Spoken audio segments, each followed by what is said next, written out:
अब इसको वो तो हेलो गाइस, आज मैं आपको सुनाने वाला एक डरावनी कहानी। अगर आई होप आपको ये डरावनी कहानी पसंद आई। और हाँ, आज मैं डरावनी कहानी आपके साथ साथ मैं अपने दोस्त है उसको भी सुनाने वाला हूँ। तो मेरा दोस्त अपने आप को इंट्रोड्यूस करने के लिए आ रहा है। इंट्रोड्यूस कर। Hello, my name is Aarav.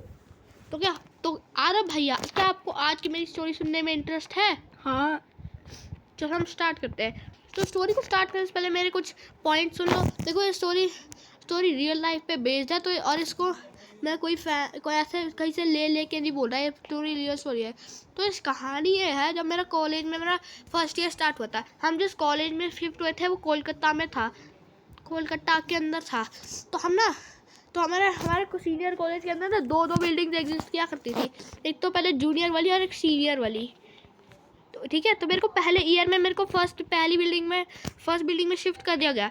तो फर्स्ट ईयर जूनियर में मेरे को नॉर्मल, पहले तो दिन तो नॉर्मल चले, पर सेकेंड दिन ही मेरे को ना एक दो दिन बाद ना मेरे को ना एक सेकेंड वो सीनियर्स की जो बिल्डिंग थी उसको रात के 12 बजे के बाद ना उसके अंदर ना दरवाजा बार बार खड़क करके बंद होता था। और ये चीज़ मेरे को एक स्ट्रेंज लगी। जब मैंने सीनियर से पूछा, हमें इस चीज़ की आदत लग गई है। फिर एक दिन की बात है, जब ना सीनियर्स ने हमें सीनियर जूनियर्स को ना अपने क्लास में रैगिंग, अपने बिल्डिंग में रैगिंग के लिए बुलाया करते थे। तो मेरे को भी ना रैगिंग के लिए उन्हें बुलाया गया था। तो मैं भी रैगिंग, जब वो मेरे ले रहे थे एक दिन, उसी टाइम मैंने ना वो मेरे को एक दिन रैगिंग के लिए बुलाया था। एक मिनट दोस्तों। हाँ, फिर जब रैगिंग ले रहे थे ना, तब मैं ना सीनियर रूम में ना पार्टी चल रही थी, रात को थी। तो मैं उसी पार्टी में चला गया। तो उसी पार्टी के अंदर ही मेरे को ना मैं वहीं पे ना मेरे बहुत ज़्यादा थक गया था। और कोलकाता की गर्मी का तो कुछ कहना ही थी। अभी गर्मी थी और मेरा पंखा भी नहीं चल रहा था, लाइट गई हुई थी। तो इसलिए हमें ना मेरे को बहुत ज़्यादा गर्मी लग रही थी। तो मैं नहाने चला गया। हाँ आरव भाई, आप सुनते रहो। अगर आपको सवाल है तो कहानी के एंड में आपको बताने वाला हूँ। हाँ, तुम कहा थे। हाँ, मैं बाथरूम में गया। जब मैंने अपनी शर्ट ही उतारी थी, तब मैंने देखा कि बाथरूम की लाइट सडनली बंद हुई है। वो चीज़ वियर्ड लगी। और फिर उसके बाद जब फिर एक और बार ऑन हो गई, और फिर से जब मैंने ऑफ हुई, फिर बंद, फिर 3-4 बार बंद मैं तंग आ गया और मैं बाहर आया और मैंने अपनी शर्ट पहनी और मैं आ गया। फिर बाहर जाते मैंने देखा एक काली बिल्ली थी बाहर। सॉरी, बैकग्राउंड वाली नॉइज़ को इग्नोर करना। तो एक काली बिल्ली थी वहाँ पे, मैंने देखी थी। और वो देखते ही मैं डर गया, और वो बिल्ली में भी मेरे को देखते हुए मैं डरते हुए भाग गई वहाँ पर। तो फिर इस इंसिडेंट के बाद के बाद मैं वहीं पे सो गया वहीं पर। फिर अगले साल ही मेरे को शिफ्ट कर दिया गया था उस सीनियर वाली बिल्डिंग के अंदर। फिर सीनियर वाली बिल्डिंग के अंदर शिफ्ट होने पर ही मेरे साथ फिर से मेरा एक रूममेट शिफ्ट हुआ। एक रूममेट, फिर दूसरे रूम में एक मुस्लिम लड़का रहता था। तो मैं यार तेरा शुरुआत तो अच्छी लगी। फिर भी हमें रात को ना वो आवाज़ें सुनाई दी, वो दरवाज़ा बंद होना और खुलने की। हाँ यार, फिर से बहुत अजीब लगी। पर जब मैं रात को सो रहा था ना, मेरे को ना बहुत ही अजीब सा एक सपना आया कि कोई मेरे को परछाई होती है, मेरे को सपना आया कि मेरे कुछ काली परछाइयाँ थी। उन परछाइयों के नाम मुंह थे ना नाक थे। सिर्फ ब्लैंक चेहरे थे, काली परछाई। और काफ़ी एक ही नहीं थी, काफ़ी एक दो थी काली परछाई। और वो मेरा हाथ पैर पकड़ के मेरे को अपने हवा में खींचने की कोशिश कर रही थी। ये सब एक्टिव होते मैं चिल्ला गया और मेरे मन में हनुमान चालीसा पढ़ने लग गया। और फिर उसी के बाद वो मेरे को मेरा नींद उठ गया। मैं रात भर में ठीक से सो नहीं पाया। फिर 1-2 दिन बाद दोबारा से जब मैं रात को सो रहा था, मेरे को मेरा जो कमरे में के दूसरे साइड में जो मुस्लिम लड़का रहता है ना, उसी का ना मेरे को हुआ है, वो चिल्ला रहा था। तो मैंने पूछा भाई, फिर मैं इसके रूम में गया। उसने पूछा भाई क्यों चिल्ला रहा है। मैं बोला मेरे को सपना आया कि एक औरत है जो कि आधा उसका चेहरा आधा जला पड़ा है।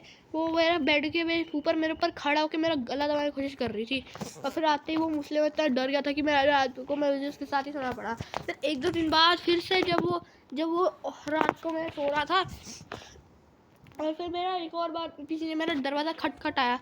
और इसको सुनते ही मैं बहुत भयानक तरीके से डर गया था। तो फिर इसी के बाद ही ना फिर मैं रात को सो नहीं। फिर मेरा मुस्लिम लड़के के नहीं नहीं सॉरी सॉरी सॉरी, थोड़ा सा गलत बोल दिया था मैंने, हम सॉरी। वरना वो मुस्लिम लड़का के साथ एक दिन मैं सो गया था, क्योंकि मेरे को एक दिन बहुत डर लग रहा था। पर जब हम दोनों सो रहे थे, फिर हमें ना बाहर से ना किसी ने दरवाज़ा खटखटाया। हमने दरवाज़ा नहीं खोला क्योंकि हम डर रहे थे। फिर कुछ टाइम बाद जब वो दरवाज़ा खड़कना बंद हुआ तो तभी हमने बाहर के वॉचमैन को फ़ोन लाया, आवाज़ लगाई। हमने कहा भाई वॉचमैन भाई, आपने कुछ देखा था किसी को आते हुए? हमने कहा नहीं, मैंने किसी को नहीं देखा था। फिर मैं डर गया, और फिर अगले दिन भी मेरे को अपने रूम में सोने में डर लग रहा था, तो मैं फिर से अपने मुस्लिम लड़के वाले घर के रूम में ही सो गया। पर फिर से मेरे को रात में बैंगिंग सुनाई दी और दरवाज़ा खटखटा रहा था कोई। पर इस बार मेरे को गुस्सा आ गया और मैंने खोल के मैं दौड़ते हुए गया वो दरवाजे के पास, और मैंने देखा कि वही काली बिल्ली बाहर थी। वो देखते ही मैं डर गया, और मेरे को अचानक से ही गर्मी को वजह से मेरा ठंड सी फील होने लग गई, और मेरे को ठंड नहीं लगी, मैं गिर गया वहीं पर। तो इसी के चलते हुए मेरा वो मुस्लिम लड़का था, उसने मेरी मदद करी और उसने मेरे को बेड पे बिठाया। फिर हम सुबह उठे, फिर हमारी गर्मी की छुट्टियाँ स्टार्ट हो गई थी। फिर उसी के बाद गर्मी की छुट्टी में एक दिन जब मैं शाम को अपनी मम्मी के साथ बैठ के टीवी देख रहा था, तो पता है टीवी देखते देखते कब मेरी आंखें लग गई, मेरे को पता भी नहीं चला। और फिर जब मैं ना आंख सपने में था, मेरे को ना फिर से मेरे को वो परछाइयाँ देखी, फिर मेरे को, और फिर मेरे को फिर से खींचने की कोशिश कर रही थी वहाँ में। मैंने फिर से मन में हनुमान चालीसा पढ़ी मैंने, हनुमान चालीसा पढ़नी लगा। तो फिर वो देखते मेरा वो परछाई गायब हो गई। मैं तुरंत नींद से उठा, और मेरी मम्मी से पूछा मम्मी क्या हुआ था? मैंने बोला था तो मैंने तुम्हें चिल्लाते हुए सुना था कि तुम बहुत तेज़ी से हनुमान चालीसा पढ़ रहे थे। और फिर उसकी के बाद ही हमारा कॉलेज का नया सेशन स्टार्ट हो गया। पर इस बार बहुत ज़्यादा ना वियर्ड सा था, मतलब क्या बोलते हैं, मेरे घर पे मेरा तबीयत बहुत ख़राब रहने लगी थी, मेरे घर के अंदर पैसों की कमी होने लग गई थी, और मेरे को कहीं भी ढंग की जॉब नहीं मिल रही थी। और फिर उसके बाद मैं एक दिन मैं पंडित के पास गया, और उन्होंने मेरे पे झाग छिड़क दी। इससे मेरे परेशानियाँ, हमारी ज़िंदगी में परेशानियाँ ख़त्म होने लग गई। और फिर जब मैंने वो पंडित जी से पूछा कि वो हॉस्टल के अंदर क्या है, उन्होंने कहा कि जिस हॉस्टल में तुम रहते हो उसकी सीनियर बिल्डिंग के छत के ऊपर काफ़ी सारे जिन रहते हैं, और उन्होंने वही जो रात को जो तुम दरवाज़ा बंद होने की और खुलने की आवाज़ सुनते हो, वो सारे वो जिन ही निकालते हैं।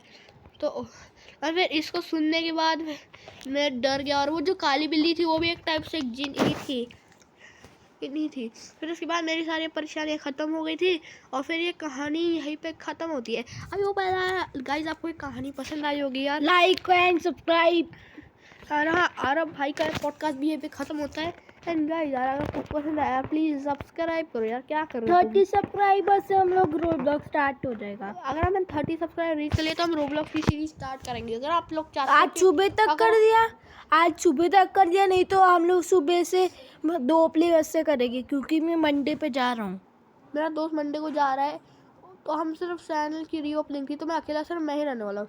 तो बट जल्दी करना, जल्दी से कर दो सब्सक्राइब यार, तुम्हारा क्या जा रहा है? तुम्हारे जो पड़ोस की आंटी हो उनका घंटा दबा दो, कुछ भी कर लो, बस सब्सक्राइब कर दो। सब्सक्राइब कर लो प्लीज़ यार, कम ऑन। मैं जैसे एक छोटा सा कंटेंट तुम लोग को लेकर हम लोग स्कूबा डाइव, मतलब कि हम लोग एक प्लेन भी चोरी करेंगे, करोगे नहीं तो। सॉरी यार, ये कुछ भी बोलता है मेरा दोस्त, इसकी बातों को अब सीरियस मत लेना, बस कर दो यार सब्सक्राइब। एंड हाँ, एक स्पेशल अनाउंसमेंट, अगर मेरे 50 सब्सक्राइब होते हैं तो ये जो पीछे बैकग्राउंड में आप गेम देख रहे हो ये GTA 3 है, एंड मेरा चैनल का नाम है क्लाउड स्पीड, एंड ये क्लाउड ही है। एंड अगर मेरी बात करिए तो मेरा GTA 3 बहुत ज़्यादा खेला है, एंड मेरे को पसंद भी आए गेम। अगर मेरे 50 सब्सक्राइब स्टार्ट होता है तो हम GTA 3 गेम की रीओपनिंग करेंगे। अभी तो मैंने ये गेम पूरा कंप्लीट किया हुआ है स्टार्टिंग से लेकर एंड तक। तो यार बस आज के लिए बस इतना ही, मैंने कर लिया जो भी करना था। स्टोरी अगर आपको पसंद आई हो यार तो लाइक करो यार, अगर आपको देखते हल्का सा भी डर लगा है तो ज़्यादा नहीं था, नहीं, अगर आपको थोड़ा हल्का सा भी डर लगा तो थोड़ा सा डर लगा तो सब्सक्राइब कर लो यार, और कमेंट कर दो, अच्छा लगा कि आपको कितना डर लगा, उतना ही मेरे को खुशी होगी, क्योंकि मेरी स्टोरी मैंने बहुत मुश्किल से बनाई है। तो चलो यार बाय, कल मिलते हैं, कल या फिर परसों, अगर कोई अच्छी टाइम मिला ना मेरे को तो ही। वो क्या है ना मैं स्कूल जाता हूँ ना, तो मेरे स्कूल के चलते हुए मैं कभी कभी बिजी इश्यूज़ के चलते हुए कभी वीडियो थोड़ी सी कम डाल करता हूँ। चलो यार बाय। एक सेकंड।